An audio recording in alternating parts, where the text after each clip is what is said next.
ایک طالب علم نے جب مصر کی ایک یونیورسٹی میں داخلہ لیا، وقت ہونے پر اس نے نماز پڑھنے کی جگہ تلاش کرنا چاہی تو اسے بتایا گیا کہ یونیورسٹی میں نماز پڑھنے کی جگہ تو نہیں ہے، مگر ہاں تہہ خانے میں بنے ہوئے ایک کمرے میں اگر کوئی چاہے تو وہاں جا کر نماز پڑھ سکتا ہے۔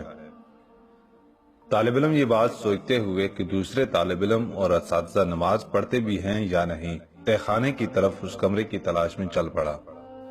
وہاں پہنچ کر اس نے دیکھا کہ نماز کے لیے کمرے کے وسط میں ایک پھٹی پرانی چٹائی تو بچھی ہوئی ہے، مگر کمرہ صفائی سے محروم اور کاٹ کباڑ اور گرد و غبار سے اٹا ہوا ہے، جبکہ یونیورسٹی کا ایک ادنا ملازم وہاں پہلے سے نماز پڑھنے کے لیے موجود ہے۔ طالب علم نے اس ملازم سے پوچھا، کیا تم یہاں نماز پڑھو گے؟ ملازم نے جواب دیا، ہاں، اوپر موجود لوگوں میں سے کوئی بھی ادھر نماز پڑھنے کے لیے نہیں آتا، اور نماز کے لیے اس کے علاوہ کوئی جگہ بھی نہیں ہے۔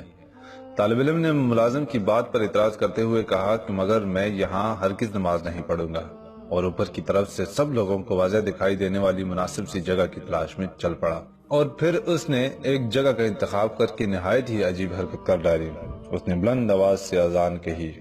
پہلے تو سب لوگ اس عجیب حرکت پر حیرت زدہ ہوئے، پھر انہوں نے ہنسنا اور کہکہے لگانا شروع کر دیے، انگلیاں اٹھا کر اس طالب علم کو پاگل اور اجڑ شمار کرنے لگے، مگر یہ طالب علم تھا کہ کسی چیز کی پرواہ کیے بغیر اذان پوری کہہ کر تھوڑی دیر کے لیے ادھر ہی بیٹھ گیا۔ اس کے بعد دوبارہ اٹھ کر اقامت کہی اور اکیلے ہی نماز پڑھنا شروع کر دی۔ اس کی نماز میں ماہیت سے ایسا دکھائی دیا تھا گویا وہ اس دنیا میں تنہا ہی ہے اور اس کے آس پاس کوئی بھی موجود نہیں۔ دوسرے دن پھر اسی وقت پر آ کر اس نے بلند آواز سے اذان دی، خود ہی اقامت کہی اور خود ہی نماز پڑھ کر اپنی راہ لی۔ اس کے بعد تو یہ معمولی چل نکلا، ایک دن، 2 دن، 3 دن، وہی صورتحال۔ پھر کہکہے لگانے والے لوگوں کے لیے اس طالب علم کا یہ دیوانہ پن کوئی نئی چیز نہ رہی، اور آہستہ آہستہ کہکہوں کی آواز بھی کم سے کم ہوتی گئی۔ اس کے بعد پہلی مرتبہ تبدیلی کی ابتدا ہوئی۔ نیچے تہہ خانے میں نماز پڑھنے والے ملازم نے ہمت کر کے باہر اس جگہ پر اس طالب علم کی اقتدا میں نماز پڑھ ڈالی۔ ایک ہفتے کے بعد یہاں نماز پڑھنے والے 4 لوگ ہو چکے تھے۔ اگلے ہفتے ایک استاد بھی آ کر ان لوگوں میں شامل ہو گیا۔ یہ بات پھیلتے پھیلتے یونیورسٹی کے چاروں کونوں میں پہنچ گئی۔ پھر ایک دن چانسلر نے اس طالب علم کو اپنے دفتر میں بلایا اور کہا، تمہاری یہ حرکت یونیورسٹی کے معیار سے میل نہیں کھاتی، اور نہ ہی یہ کوئی مہذب منظر دکھائی دیتا ہے کہ تم یونیورسٹی ہال کے بیچوں بیچ کھڑے ہو کر اذانیں دو یا جماعت کراؤ۔ ہاں، میں یہ کر سکتا ہوں کہ یہاں یونیورسٹی میں ایک کمرے کی چھوٹی سی صاف ستھری مسجد بنوا دیتا ہوں، جس کا دل چاہے نماز کے وقت وہاں جا کر نماز پڑھ لیا کرے۔ اور اس طرح مصر کی ایگریکلچر یونیورسٹی میں پہلی مسجد کی بنیاد پڑی، اور یہ سلسلہ یہاں پر رکا نہیں، باقی کی یونیورسٹیوں کے طلباء کی بھی غیرت ایمانی جاگ اٹھی، اور ایگریکلچر یونیورسٹی کی مسجد کو بنیاد بنا کر سب نے اپنے اپنے ہاں مسجدوں کی تعمیر کا مطالبہ کر ڈالا، اور پھر یونیورسٹی میں ایک مسجد بن گئی۔